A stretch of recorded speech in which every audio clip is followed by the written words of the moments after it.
आईसाठी एक छोटीशी कविता ऐकू आज माझ्या शब्दात लास्ट पर्यंत बघा बर का।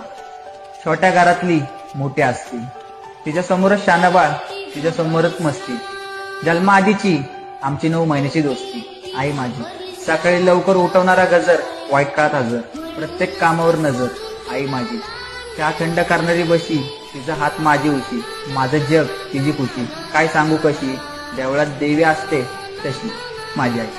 मी त्रास दिला तिने माफ केलं, मी पसारा केला तिने साफ केलं, तिच्या ओल्या रुमालाने माझा ताप गेला, पण तिने मात्र तापात सुद्धा स्वयंपाक केला। घट्ट मारलेली मिठी, गायब व्हायची भीती, कौतुक सांगू किती। आई माझी तिच्या बांगड्यांचा आवाज आला किती आली, हे कसं कळावं, मागेल ते तिच्याकडून कसं मिळावं। तिचं सगळं आयुष्य तिने माझ्या मागे पळावं, जिंकून आलो तरी हारून आलो तरी तिने तितक्याच प्रेमाने वळवावं। तुझ्या पोटी जन्म घेतला